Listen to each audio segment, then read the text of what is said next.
Hey everyone, you're with Tesla Tom, and thanks so much for joining us today on my YouTube channel where I discuss Tesla, electric vehicles, and renewable energy. If this is your first time to my channel, then hello and welcome. Take a moment to hit that red subscribe button, that way you stay informed of any new content, and it also helps my channel to grow as well. Today we're looking at the key differences between the 2021 Tesla Model 3 Standard Range Plus and Long Range variants, and also whether it's worth the extra money to buy the long range car. We're going to do this and much more right after this.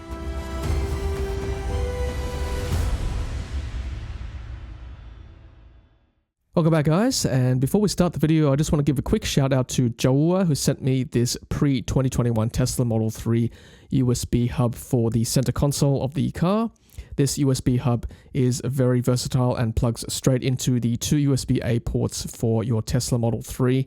When plugged in, it gives you 3 extra USB-A ports, a micro SD port for a micro SD card for Sentry mode and dashcam footage, as well as a USB-C port for fast charging. It gives extra versatility for your car by adding extra devices like wireless charging pads or game controllers. If you'd like to win this specific Jowua USB hub for your pre-2021 Tesla Model 3, leave in the comments below 3 reasons you tell people why you bought your Tesla Model 3. The best response will be chosen as the winner and posted out to you. Good luck everyone, I'll be reading all the comments, and may the best response win. Alright guys, let's have a look at the differences between the 2021 Tesla Model 3 Standard Range Plus and Long Range variants here in Australia.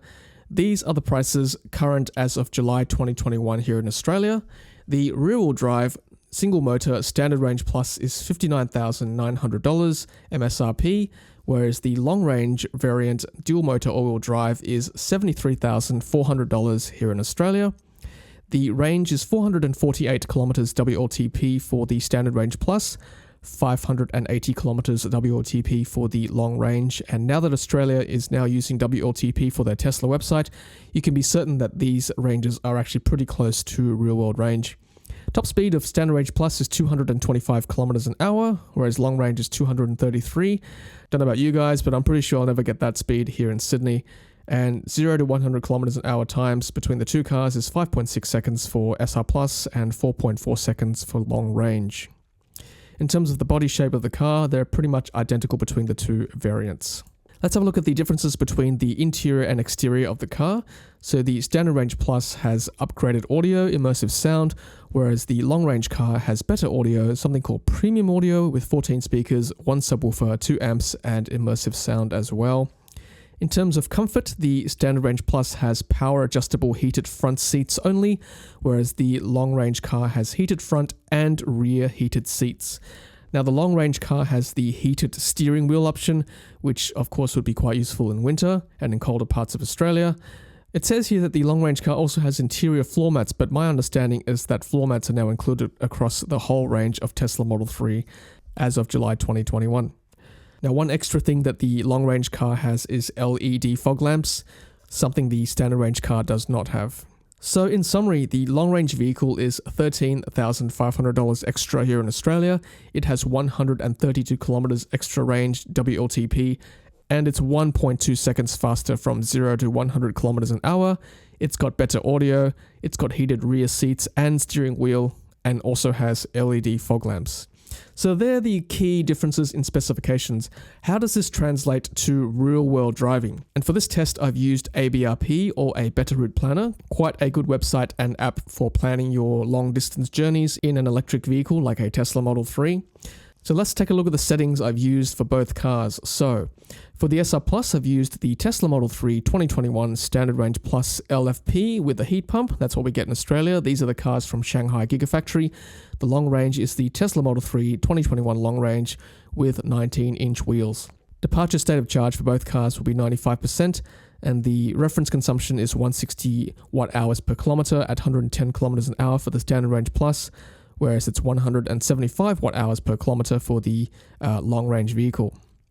I've used quickest arrival for charging stops. For chargers, I've included the Tesla Supercharger and also any third-party CCS chargers. These sites must have one minimum charger stall. Minimum destination arrival state of charge is 10%, and charger arrival state of charge is 10%, and charger maximum is 100%, assuming battery degradation of 5% across the board. and charging overhead times of 5 minutes, including toilet stops, things like that.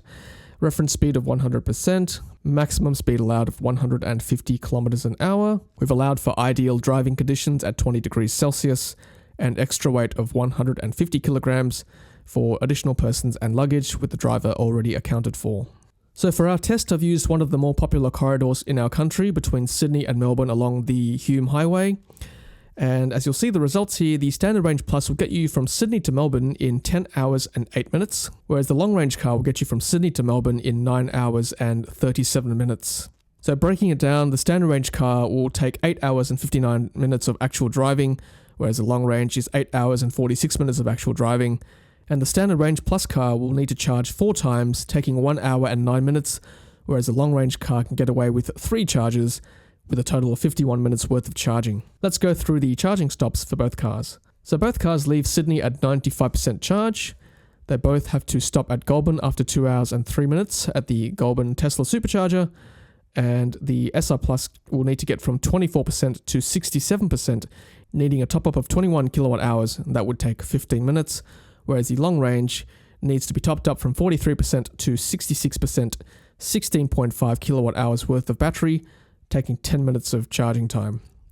The next stop for the SR Plus is the Gundagai Supercharger, and that requires a charge from 10% to 75%, a top up of 31.6 kilowatt hours, that will take 23 minutes, whereas the next stop for the long range car is the EV DC charger at Tarcutta, with 52.2 kilowatt hours added to the battery. After Gundagai, the SR Plus car needs to go to Wodonga, and that again needs to be topped up from 10% to 63%, a 17-minute stop, 25.8 kilowatt hours.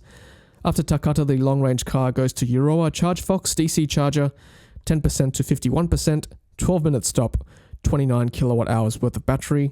After Wodonga, the SR Plus car then goes to Euroa as well. The car then needs to be topped up from 10 to 60%, 24.2 kilowatt hours worth of battery. That charge takes 15 minutes. And then from Euroa, it's a straight shot to Melbourne, arriving in Melbourne with 10% worth of charge. Similarly, the long-range car can then drive all the way to Melbourne with 10% left when it arrives in Melbourne. So as you can see, the long-range car only requires 3 charging stops, whereas the SR Plus car needs 4. Interestingly, ABRP has used a combination of both Tesla and third-party DC chargers for the long-range cars, whereas for the SR Plus car, ABRP has stuck to the Tesla superchargers. I think the difference is that the long-range car can get a higher charging rate, which can take advantage of the faster third-party chargers, which go up to 350 kilowatts. So there you go, the SR Plus car will take 10 hours and 8 minutes all up, 871 kilometers from Sydney to Melbourne, whereas the long-range car will need 9 hours and 37 minutes, 879 kilometers from Sydney to Melbourne. So in summary, Sydney to Melbourne, long range versus SR Plus. The long range car will save you 31 minutes all up between our 2 biggest cities in Australia, and you'll require 1 less charge for the long range variant. So there you go, guys. They are the big differences between the long range and SR Plus cars. Aside from the differences in specifications, I think the big difference between the long range vehicle and the standard range plus car is the range. That extra 132 kilometers will save you half an hour in your journey between Sydney and Melbourne, and you also won't have to charge as often because you've got that extra range in the battery as well. Alright guys, well that's my video looking at the differences between the long range and standard range plus. Over to you now. If you're looking at buying a Tesla Model 3 and deciding between the long range and standard range plus variant, is the time saving for road trips worth the extra $13,500 for you? Make sure you leave a comment below. I'd love to hear your thoughts. Alright guys, thanks for watching. Stay safe. Until the next one, happy charging.